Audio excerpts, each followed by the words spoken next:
Rabbi shrah li sadri wa yassir li amri wahlul 'uqdatam min lisani yafqahu qawli. Bismillahirrahmanirrahim. Assalamualaikum warahmatullahi wabarakatuh. Pertama-tama marilah kita memanjatkan puja dan puji syukur kita atas kehadirat Allah Subhanahu wa taala yang mana telah memberikan kita begitu banyak nikmat berupa nikmat kesehatan, kesempatan, dan yang paling utama yakni nikmat iman. Salawat serta salam tak lupa pula kita curahkan kepada Nabiullah Muhammad sallallahu alaihi wasallam. Yang terhormat Ibu Dr. Musdalifah Nihaya SPSI MPD selaku dosen pembimbing kami pada mata kuliah bimbingan dan penyuluhan dan teman-teman yang saya cintai. Perkenalkan, nama saya Diaul Haq dengan NIM 105191101724 dari kelompok 10 dengan judul materi teori dan pendekatan dalam bimbingan dan penyuluhan humanisme. Yang pertama kita akan membahas mengenai pengertian teori humanisme. Adapun secara bahasa, istilah humanisme berasal dari kata Latin yaitu humanus yang berarti manusiawi, berperi kemanusiaan atau bersifat manusia. Dalam bahasa Inggris, humanisme berarti suatu pandangan yang menekankan nilai dan martabat manusia sebagai makhluk yang memiliki potensi dan kebebasan untuk terus berkembang. Nah, adapun secara istilah, teori humanisme dalam bimbingan dan penyuluhan yaitu suatu pendekatan psikologis yang memandang manusia sebagai makhluk yang memiliki potensi yang positif, kemudian kebebasan memilih, serta kemampuan untuk berkembang menuju aktualisasi diri. Nah, dalam bimbingan dan penyuluhan, pendekatan humanisme ini berfokus pada klien sebagai pusat perhatian. Konselor atau pembimbing berperan bukan sebagai pengaruh utama, tetapi sebagai fasilitator yang menciptakan suasana yang empatik, hangat, dan menerima tanpa syarat. Sebagaimana yang dikemukakan oleh Carl Rogers, pendekatan ini berasumsi bahwa individu memiliki kapasitas untuk memahami dirinya sendiri dan membuat keputusan yang tepat apabila diberikan lingkungan yang mendukung dan penuh penerimaan. Adapun humanisme menurut Abraham Maslow, manusia memiliki kebutuhan yang tersusun secara hierarkis yang dikenal dengan teori hierarki kebutuhan.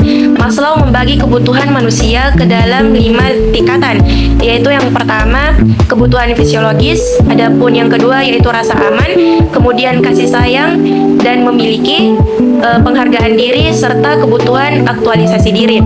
Ia berpendapat bahwa kebutuhan tingkat bawah harus relatif terpenuhi sebelum seseorang dapat beralih ke kebutuhan yang lebih tinggi. Sementara itu, menurut Carl Rogers, beliau menekankan pentingnya konsep diri dalam memahami perilaku manusia. Rogers memperkenalkan teori self-concept dan tendensi aktualisasi. Ia percaya bahwa setiap individu memiliki dorongan bawaan untuk tumbuh, berkembang, dan mewujudkan potensi terbaiknya. Namun, proses ini sangat dipengaruhi oleh lingkungan, terutama pengalaman sosial dan hubungan interpersonal. Menurut Rogers, pertumbuhan optimal akan terjadi apabila seseorang berada dalam lingkungan yang memberikan penerimaan tanpa syarat, empati, dan keaslian dari orang lain, terutama dari figur penting seperti orang tua dan juga guru. Adapun materi selanjutnya yaitu penerapan pendekatan humanisme dalam bimbingan dan penyuluhan dalam bidang pendidikan atau di dunia pendidikan. Pendekatan humanisme dalam bimbingan dan penyuluhan pendidikan berorientasi pada pandangan bahwa setiap peserta didik adalah individu yang unik, memiliki potensi, dan mampu berkembang secara optimal apabila diberi kesempatan serta lingkungan yang mendukung. Dalam proses bimbingan dan penyuluhan, guru atau konselor berperan sebagai fasilitator yang menciptakan suasana yang empatik, hangat, dan terbuka. Hal ini sejalan dengan prinsip unconditional positive regard atau penerimaan tanpa syarat yang dikemukakan oleh Carl Rogers. Guru atau konselor tidak menghakimi atau memaksakan kehendak, melainkan mendengarkan dengan penuh perhatian dan menghargai pandangan siswa. Dengan demikian, siswa merasa diterima, aman, dan termotivasi untuk mengungkapkan pikiran serta perasaannya tanpa adanya rasa takut. Pendekatan ini membantu siswa menemukan solusi terhadap permasalahan mereka melalui kesadaran dan pemahaman pada dirinya sendiri. Hubungan yang didasari empati, keterbukaan, dan penghargaan akan menciptakan suasana belajar yang menyenangkan dan juga bermakna. Dengan begitu, proses bimbingan dan pembelajaran tidak hanya berfokus pada transfer ilmu pengetahuan saja, tetapi juga pada pembentukan kepribadian, moralitas, dan kematangan pada emosional seorang siswa atau seorang individu.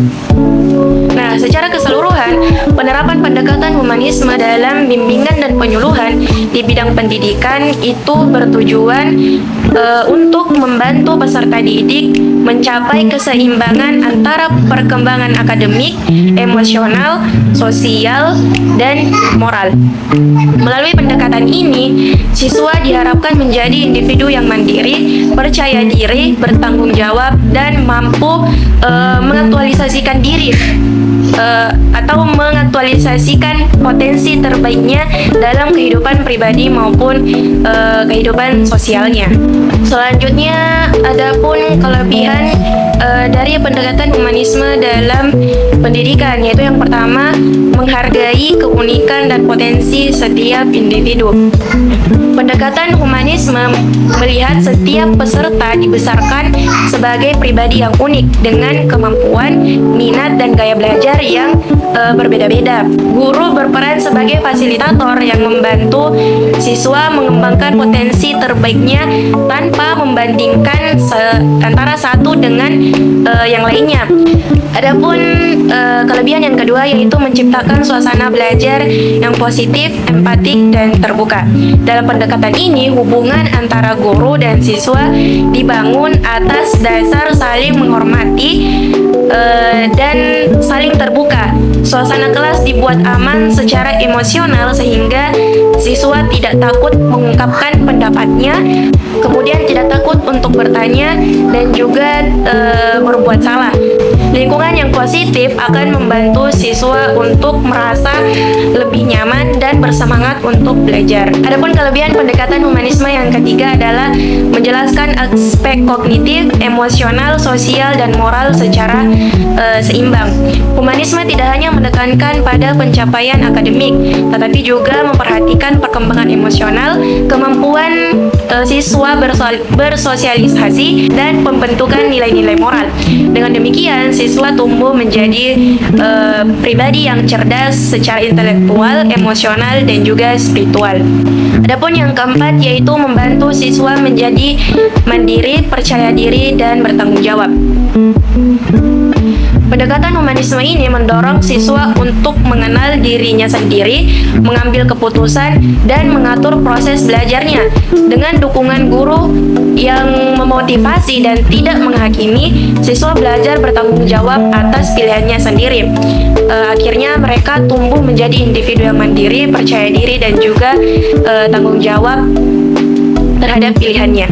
Adapun kelemahan dari pendekatan humanisme dalam pendidikan yaitu yang pertama, sulit diterapkan di kelas besar dengan karakter siswa yang beragam atau berbeda-beda.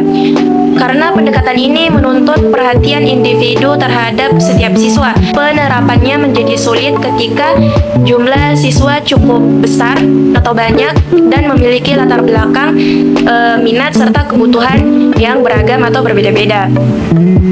Kemudian yang kedua yaitu membutuhkan guru atau konselor dengan empati dan keterampilan komunikasi yang tinggi. Pendekatan humanisme menuntut guru memiliki kemampuan memahami perasaan dan kebutuhan siswa secara mendalam. Guru harus mampu menjadi pendengar yang baik, yang komunikatif, serta peka terhadap kondisi emosional siswa. Adapun yang ketiga yaitu kurangnya penekanan pada aspek kognitif dan pencapaian akademik formal. Pendekatan humanisme lebih menitikberatkan pada perkembangan pribadi dan emosional siswa daripada hasil akademik. Akibatnya, pencapaian dalam bidang kognitif serta kemampuan berpikir kritis, analisis, dan prestasi akademik formal bisa saja kurang optimal jika tidak diimbangi dengan pendekatan yang lainnya. Nah, adapun kelemahan yang terakhir yaitu prosesnya memerlukan waktu lama karena fokus pada perubahan pribadi siswa.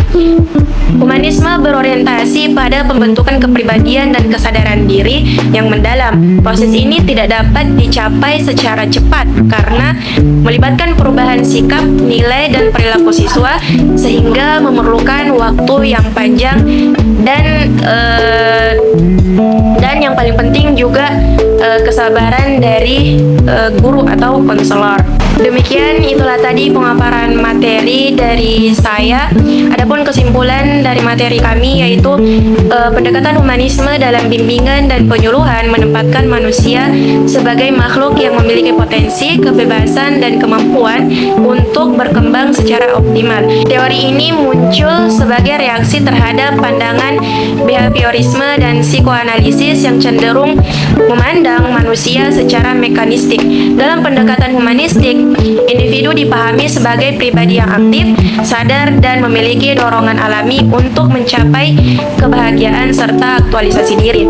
Dalam konteks pendidikan, penerapan pendekatan humanistik dalam bimbingan dan penyuluhan menekankan pentingnya hubungan yang hangat antara guru atau konselor dengan peserta didik. Proses bimbingan tidak hanya bertujuan menyelesaikan masalah, akan tetapi juga membantu siswa memahami dirinya, menemukan makna hidup, dan mengembangkan potensi terbaiknya. Teori humanisme bukan sekedar pendekatan pendidikan, melainkan gerakan kemanusiaan yang menghidupkan kembali nilai-nilai empati, kebebasan, dan aktualisasi diri dalam setiap jiwa pembelajar. Demikian pemaparan materi dari kami dari kelompok 10. Kurang dan lebihnya mohon dimaafkan. Billahi fisabilil haq fastabiqul khairat. Wassalamualaikum warahmatullahi wabarakatuh.